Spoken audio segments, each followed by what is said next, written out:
Hey, it's Jim Cardona from Cardona Pinball Designs. I got John Wick Pro Pinball right here. I'm going to give you some thoughts on it.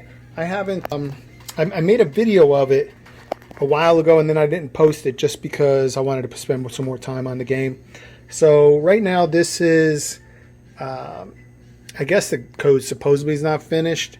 You know, these games, now that with Insider connected, it seems like they're a little bit more liberal with releasing games that are not completed yet, because they know that they can just you can hook up to the Wi-Fi and they can just update it all the time, which I really like that feature. But I'd also really like it if the games were pretty complete when they were done. But anyways, this is the Pro version, so the big, you know, one of the big differences is say the odds are about even. One of the big differences is this. I guess it's supposed to be a suitcase or bookshelf, or not sure what it is, but it doesn't close. The other thing is it does have the car, but the car only moves out a little bit. It doesn't do the whole big turn like it does on the premium. I do like this game, but especially because of this bookcase thing, I feel like the games play really differently, and I think this Pro is harder, in my opinion. Anyways, as far as strategy goes, I'll give you a couple things. So one of the big strategies right now is you're supposed to shoot the ball up into this dance floor, I guess it's supposed to be. It says dance club right there. And when it hits this pops, it hits all these targets around here. And for every time you hit a target, it adds an enemy. So you can see the enemies are these little blue lights here, right? So you can have up to 3 per shot. So the idea is you load up these shots with enemies, and then if you hit a shot that has 3 enemies on it, you gain 3 enemies.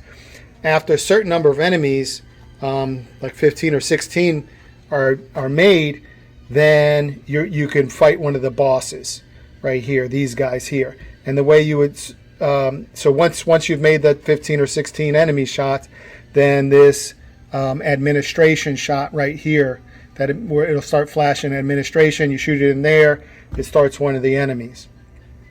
Now right now, for everybody that's been playing this game here, a lot of them are actually avoiding that strategy.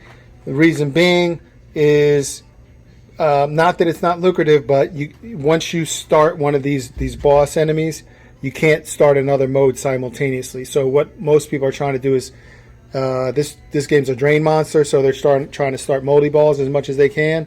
So starting a mode and starting a moldy ball is the thing you want to do.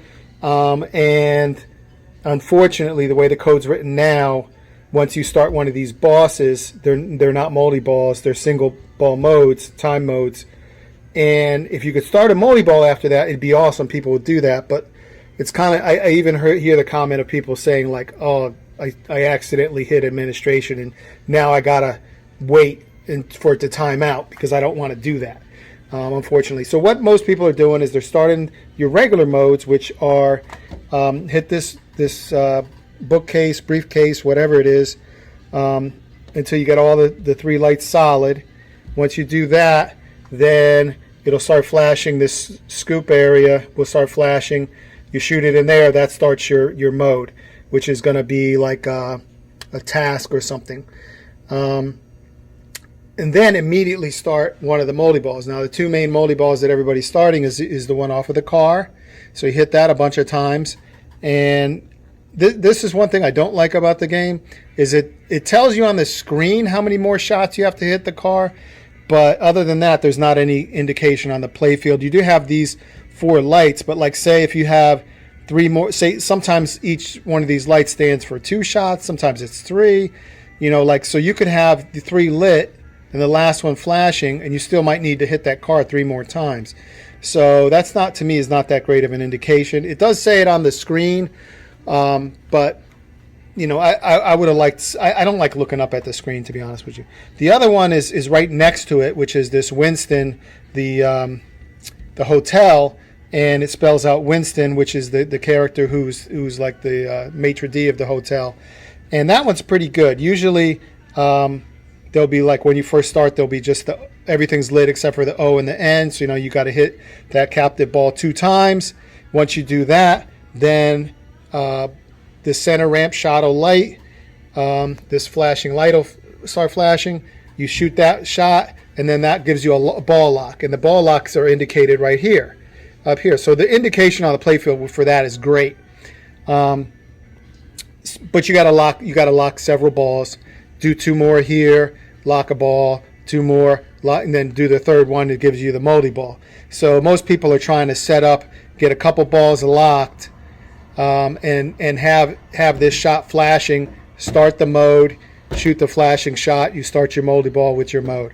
With the car, you don't have to lock balls. You just hit it enough times until you get all 4 of those cars lit solid, and then once you do that, then it's this shot here where it says car back hit. So you shoot that, that'll be lit, and you start that, and that starts your moldy ball. So you don't have to lock balls necessarily for that one. So right now, like, kind of, I guess the code can continue to change, but that's kind of what everybody's trying to do to get good points. Now the differences, I was saying there's some differences in the Pro and the Premium. The big thing is since you have to shoot this bookcase, briefcase thing to start the modes, this thing can be pretty deadly because a lot of times you hit it and then it'll dribble off of there and then it goes straight down the drain. So you end up nudging the heck out of this game.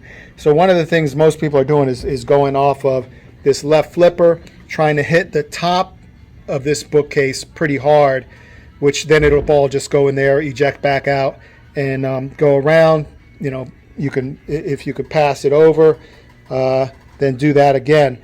But if you get what I've seen happen is a lot of times is if you lose control of the ball, it starts bouncing on these slings, and then off of this sling it comes and it just, if it hits this bookcase low, a lot of times it dribbles. So then you're into nudge mode. So this game, I feel like I like it. As far as my predictions, I feel like it's a great tournament game because of the strategy. It has a lot of strategy, and it's pretty hard. I don't know that I'd say this is a game for the home environment so much, unless you're just like a super John Wick fan. But it's a couple things that I don't like. Usually with fan layouts, one of the things is, especially like a game like, say, for example, Game of Thrones, where you can hit almost every shot from either flipper, right? Where the Wick is not like that. So Wick, like this, which is really important, this center shot, it's really difficult to hit from your left flipper. You know, that's a right flipper shot. This is obviously right flipper. I can hit this from either one. Backhanding this is not that easy just because of the danger, like we discussed over here.